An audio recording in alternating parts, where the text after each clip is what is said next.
If it is or if it ain't, it's gonna come out.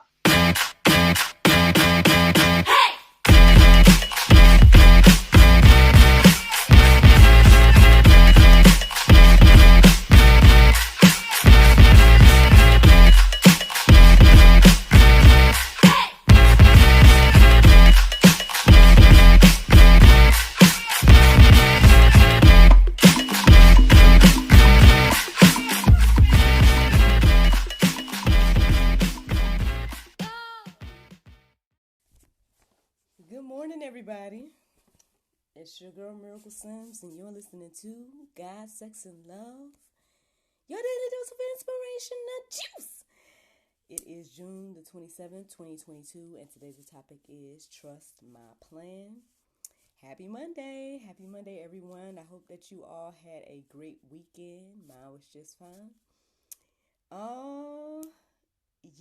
I guess the main thing that happened is our son went on a grandma tour. So I know he's at his nana's house, and we'll see when he comes back, because that's how it rolls around here. 3 years old, just go where he want to go. Sorry, I know I joke a lot about the grandma thing, but yeah. So that's where he was this weekend, and me on the flip side, it wasn't too much going on. Well, Saturday, what's going on Saturday?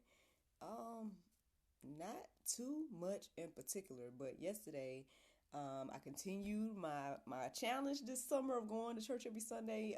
I didn't go to Mountain West, but we did visit. My husband was invited to hear one of his friends speak at another church, and so we went there. And then after that, we went to brunch, which felt like a very, very grown experience, because it was just me and him and another couple. So that was really nice. And then we came on home like that. So that was my weekend. That's what my weekend looked like. I shared with you all as well that on Friday we previewed the rough draft of the Cast movie, and so your girl, I'm out here looking at it over and over and over again, like trying to start taking notes on it so I can let Boomer know, our awesome editor, let him know, what needs to be done. I really don't see too much, honestly. So I feel like y'all are gonna see it real soon, real soon. But yeah, that was my weekend, y'all. That's what happened with that, and here we are on this Monday. I know that there's a lot that's going on in the world and everything like that, but so I'm sure there's a lot of other things to talk about, but for whatever reason this morning, so last night I woke up around 10 something. I didn't keep up with that time, and then it took me a little while to get back to sleep, and so by the time I woke up at my normal time of 4, something, it was like, I don't know, I was up but I wasn't, because I woke up at 4, and then next thing I know I turned off the alarm, and then I looked at the clock later and it was like 4:40. I'm like, huh?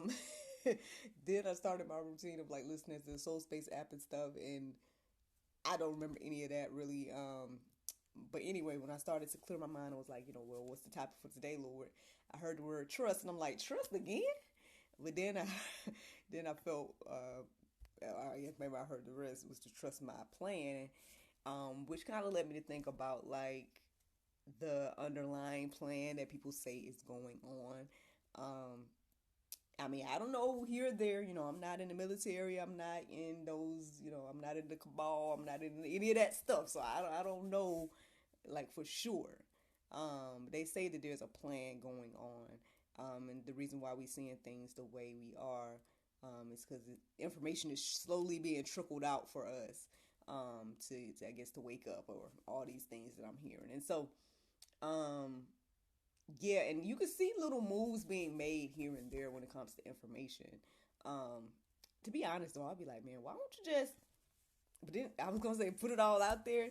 But then, if you think about it, the Bible has put it all out there, right? It's said like this is what's going to happen, and we still struggle with that. So I don't know. I guess they try something different when it comes to this plan, right? They're trickling out information for people to grab onto at their leisure, I guess, and I guess it's working. I guess it's working, because it doesn't seem like all are lost or all hope is lost. So, we're gonna see what the Lord do. But that's what I was was led to look up in regards to the Bible verses this morning, and it resonated with me, the things that I was reading, and I was like, all right, well, let's go. Trust my plan. So, one of the first verses that stood out to me to share this morning was Jeremiah 29:11. It says, "For I know the plans I have for you, declares the Lord, plans for welfare and not for evil, to give you a future and a hope." Man, if that's not encouraging, then I don't know what is. Like, it's really encouraging to know that at the end of the day, God has a plan for me, and it's a plan of good, not of evil. It gives me a future and a hope. As I was writing that down and reading it this morning, I just was thinking, like, I know I say this all the time, but still, here I am saying it again today in regards to this. It just seems like either we don't believe this, or I mean, I know people struggle about, if there's God or not. So I guess if you're struggling about if there is a God, then I mean, knowing that He has a plan for you in the future is like that's extra on top of knowing God. So I mean, that's the first thing. We gotta believe that there is God, and then at that point, understand that He has a plan for us. But then I hate to say so-called believers, but I mean, it does seem like even believers are struggling with this, knowing that, or trusting God's plan. And I'm talking about me too. I'm talking about me. It took me a while to get to the place where I'm at now to be like, hey, Lord, well, whatever you want to do, what we doing today, what you want me to say, and all these different things. I know I was definitely trying to take the pen from the writer's hand back in the day. I was definitely taking the reins or the wheel or however people look at it and being like, well, Lord, okay, I got this part or whatever the case is, or trying to make my own decisions or do things my own way. Until I realized that, like that quote said, I don't know, it's probably not Bible, but it's one of those quotes that say, like, if you want to make God laugh, tell Him your plans. Until I realized that was accurate. I was like, all right, well, obviously you have, the plan together. And so I just need to be going with what it is you want me to do.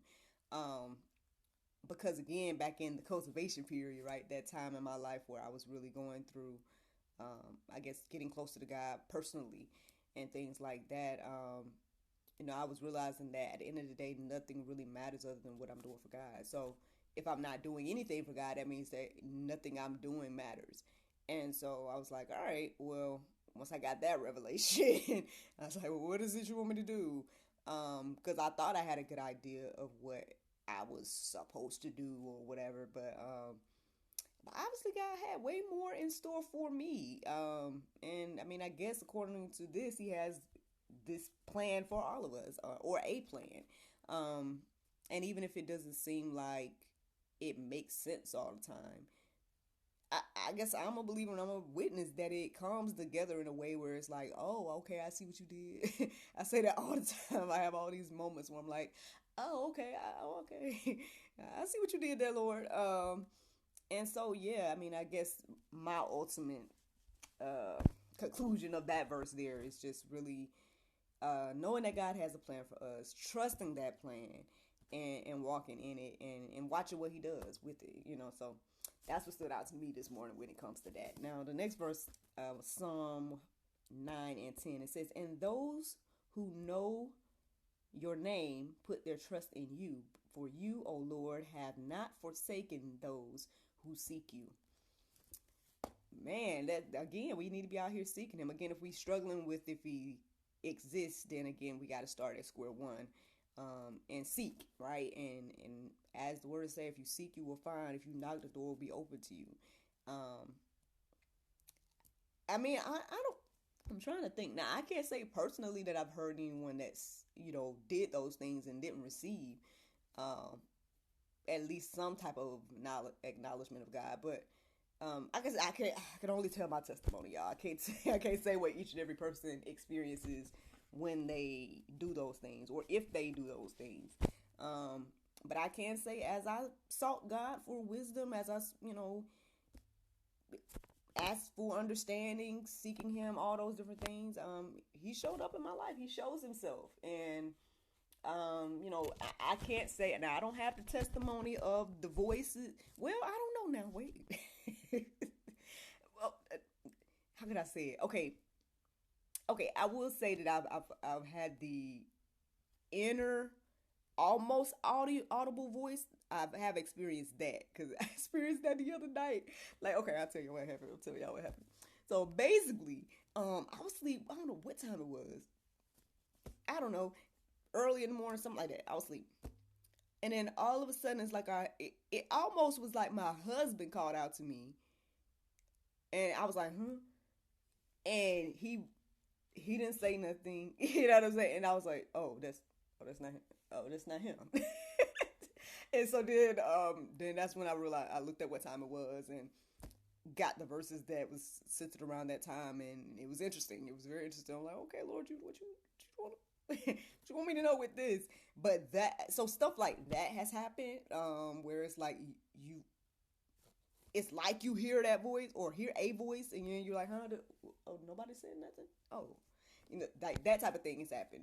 I can't say I've seen anything. I know people who have seen stuff and all of that. I can't say I've seen anything yet, but regardless, he's shown up in my life, and I've shared multiple times about different testimonies of how he's shown up in my life and provided and all those different things. And so, yeah, yeah.